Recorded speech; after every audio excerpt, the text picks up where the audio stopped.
Hi everyone, welcome back to my channel. If you're new here, my name's Alex and I talk about all things print on demand. So if you're interested in learning how to grow your print on demand business and get more sales and make good designs, then be sure to subscribe to my channel and give a like to this video. For today's video, I'm filming a long-awaited video that many people have asked for in the comments, and it's finally here, my 2021 Redbubble earnings video. So in this video, I'll be showing you exactly how much I made every single month in the year of 2021 and what designs sold best, what products sold best, and whatever other analytics I can find that Redbubble gives me. I also do a monthly series where I show how much I earned every month on Redbubble as the year goes by. So if you want to check out that playlist, I'll link it here for you guys to go look at. But if you want to see it all in one place, then stay tuned because I'll be revealing very shortly how much I made in 2021 on Redbubble. So as a precursor, this year was definitely not as high as last year. Last year was definitely kind of like a phenomenon for my Redbubble shop because it was tied to the success and like new growth of my YouTube channel. So I did get a lot of sales because of that. So I think I ended up earning about $7,500 US on Redbubble last year. I'll link the exact number here. If you guys want to actually check out my earnings video from last year, it's also here. So you can do that first and then come back to this one, or vice versa, whatever floats your boat. But before we get into the nitty gritty and the analytics, let's reveal how much I made in Redbubble in 2021. So in Redbubble in 2021, I ended up earning $4,065.60. And this is in US dollars. So a little bit more than half of what I made last year. I definitely can't complain. It's still one of my higher months on Redbubble, so it's not like I've lost growth completely, but it just wasn't as an astonishing of a number as last year. But because I'm Canadian, I actually ended up getting more in my bank account because in Canadian dollars it converts to more. So if I have any fellow Canadians out there wondering what that comes out to in our currency, it came out to about 5,162 Canadian dollars. So when it transfers, it's not that bad and you gain a little bit there, but overall I'm still happy with this amount because I put in less effort this year on my Redbubble shop than maybe any other year, but definitely than last year. So it was really a lot more of a passive income than any other years. And that being said, the less you post, you're obviously gonna have less chances for more sales. So combining those two facts together, this number definitely makes sense, and I'm grateful for this amount. I also wanted to share my top designs and top products that sold. So I'm going to share my top 5 designs of the year right now. If you have any guesses as to which design was my #1 seller for 2021, leave it in the comments below. I think you guys will probably know it, but maybe the people that are new to my channel won't, so I'll let them guess. So let's share with you guys what my top 5 were and if your #1 guess was right. So yeah, no surprise there. #1 was Blue Ocean Waves, and even my top 5, a few of them were still ocean themed photography, and then some randoms in there that I was actually a little bit surprised about. But all in all, I wasn't too surprised with the top 5 because those are all great designs. Now for the top products I sold, that's another story. I actually don't know like right off the bat which one would be my #1 selling product. Once again, you guys can guess what you think it is in the comments below. I'm gonna take a guess right now and I'm gonna say either stickers or maybe like iPhone cases and maybe even throw pillows because those are really popular, but they are a bit more expensive, so I don't know if they would be like in the top 3, but yeah, let's go with stickers or iPhone case as my guess for #1. Let's go check out what they were and I'll show you my top 5 top selling products. So yeah, those are my top 5 selling products. Just goes to show that you can really sell anything, and the most common products, I guess, don't necessarily have to be your #1 top seller to still make money. Like I know a lot of people sell t-shirts as their top seller and that's how they make the bulk of their money. Whereas for me, t-shirts, I mean, still sell, but they're definitely not the most popular. So it's possible to make a niche within multiple products, not just the t-shirt business. So that's just something to be aware of if you want to post designs that aren't necessarily like the best on t-shirts like mine. Now sticking with the theme of lists, I'm actually going to show you guys how much I posted this year, like how many new designs I posted. And once again, I don't know this number off the top of my head, so I'm just gonna list them all here and show you guys all the new designs I posted this year, just so you guys can see a better picture of like how much effort I put in this year versus other years, and overall like how much I was able to change and grow my Redbubble store. So these are the new designs that I had posted last year. I didn't have the exact date for when I started posting designs last year because I guess Redbubble doesn't show it. So I was trying to figure out exactly when my first design was posted last year, and I'm guessing it was around this one right here with the graffiti wall sort of look. From what I can tell, that one is about 1 year old based on the comments I got on it. So yeah, I would say about 52 designs last year, give or take.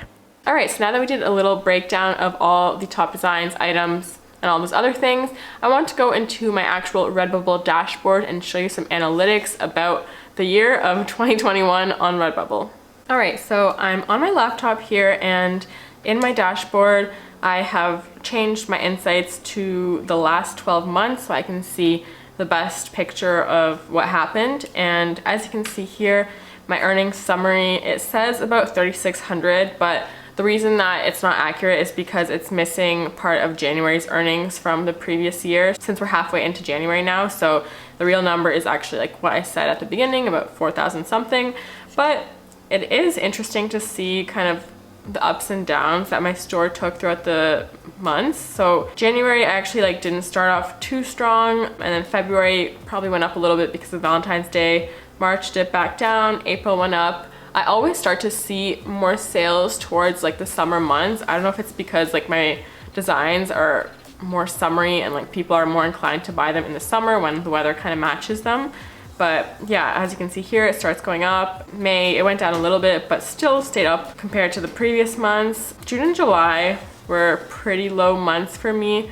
I'm honestly not sure why, because other years they're still decent. August went up again. I always see a lot of sales in August because I think of people going back to school and buying wall tapestries and stuff. I always get a lot of those sales. So I think it's college students trying to decorate their dorms. Then September went down a lot as well. Then October, November, December, we saw it picking up again. And once again, that's probably because of Christmas. People are getting ready for the holidays, so they're starting to shop and shop more than usual. All right, so I know I already kind of showed this, but might as well show it again with a few more in here. My top artwork and products. Here is my top artwork and products for the year. So obviously number one, Blue Ocean Waves, and as you can see here, it was about $2,300 worth. That number is probably a little bit higher because like I said, this isn't totally accurate. Okay, so shower curtain is the one that had the most profits. It's not the most sold product, as you can see here. Other products sold more, but because their profit was lower, that's why shower curtain's at the top. So we have a few more items here. You guys can look at that yourselves. But yeah, like expected, stickers sold the most for this one because A, it's the cheapest product that, it's not really a commitment to buy, and it's also something easy and small that you can kind of put wherever. It's not like a clothing item where, it's more specific. It's just a sticker. Everybody likes stickers. The next design was this one here. It was just a mosaic. I only sold 2 items in it, and that's how it snuck its way up to the top, because I was why is this one second? People never buy it, but it's because the commission I got from those 2 metal prints were the highest compared to other designs. So yeah, that one snuck its way up to the top, but I wouldn't really consider that my second most popular one. Third is Blue Ocean Summer Beach Waves. I had a total of 23 products sold, and then you guys can see the products here. And this is the fourth. This one has been in my top 5 for a long time, maybe since the beginning, so I know that one is very popular. This, another water one. Some more ocean ones. As you can tell, ocean ones are always popular. Oh, more ocean ones. And then here we have this Portuguese tile one, which that one has been popular from the start as well. Okay, wow, I haven't been through this list this far into it for a very long time, and there's actually a lot of new ones that I added, I believe last year, and they're all ocean ones. Oh, here's a non-ocean one, Pink Italian Houses. That one sold 5 products, and they're mostly art prints. Some more beachy ones, flowers, plants, just simple things that look good on everything. Yeah, so I'll just go through the rest of this list just to kind of quickly show you guys the order of popularity of my designs.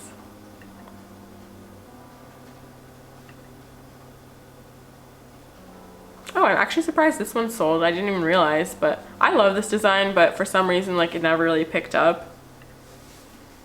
And lastly, we have this tropical palm tree one, which sold a sticker, I'm guessing. Yep. And that was it for 2021. Okay, so for my audience traffic sources, as you can see here, I had about 86,622 unique visitors come to my shop throughout all of 2021, and definitely like varied as to how they got there. Like, as you can see, we have social media, Redbubble, other direct and organic. So throughout the entire year, social media definitely stayed to be the highest one that brought in traffic sources, and Redbubble and organic were kind of tied throughout the year for second place, and then direct was next, and then other was last. But what I find interesting is that no matter how much these numbers actually varied throughout the months, they always kind of kept the same ratios of where the traffic came from. So I feel like that's kind of good to know, like, where to focus your efforts. Where you can see social media brought in the most, that means you should focus your efforts for advertising and stuff on social media the most, because that can bring in the most amount of people. And then Redbubble clearly does like some advertising for traffic for you, as you can see here with all the visitors they brought in, but social media works way better than any other one. So that's something to know going forward. So maybe you guys can put more effort into your social media promotion strategy for 2022. Okay, so the next we have my shares, and I got about 2,171 unique visitors from shares. And once again, social media is the main way that traffic source came through. So obviously people are gonna share stuff on social media as opposed to other places. Like, yeah, social media is where you're gonna find those shares, which is obvious why these numbers were so high for social media. So yeah, just keep going with your social media strategy. As you can see, it definitely brings in the highest potential of traffic source for you guys. Okay, so those were my analytics for 2022. I hope you guys like seeing more in-depth analysis of what exactly happened. And I hope you guys enjoyed watching this video and seeing all of my number breakdowns and just seeing how my store did for me. Obviously for 2022, I definitely want to increase that number and try to get it closer to that 7,000 that I had the other year, if not higher. So I'm definitely gonna have to create kind of like an action plan of how I'm gonna be able to increase those numbers. But I think the number one thing that I have to do for my Redbubble shop this year, and probably what you guys have to do for your Redbubble shop this year, is social media promotion. And I'm not saying like paid promotion where you're actually paying for ads on like TikTok, Instagram, Facebook, whatever. You can do that if like you're comfortable with it and you think that it'll work. But to start out, just do it for free. Like, post on your socials, make TikToks about it, make Facebook posts about it, make Instagram posts about it, or like pages for it, and try to get some people that way. You never know where those accounts can take you and how fast they can grow, especially like with TikTok. I feel like it's not easy to grow on there, but you definitely have the potential to grow on there a lot faster than something like Instagram, I think. So yeah, that is definitely gonna be my number one strategy, just to get more exposure and new customers to my shop. And then obviously like posting more, posting trending items, posting more during holidays so people have more of like stuff to choose from for gifts. So all those things are something to take into consideration if you want to grow your store and get more sales for 2022. Let me know in the comments below how much you guys made in 2021 if you're comfortable. I'd love to see everyone's sales, or if you made your first sale in 2021, that's amazing too. It's not a competition. Whatever you guys end up making is still a great number, even if you've only had like 1 or 2 sales, because at least you're doing something, you're trying to make passive income, and that's where you have to start. So yeah, if you like this video, give it a thumbs up and subscribe to my channel to see more content from me and more reports and tips and tricks for Redbubble and other print-on-demand sites. But that's all I have for this video, so I hope you guys enjoyed it, and I'll see you in my next one. Bye!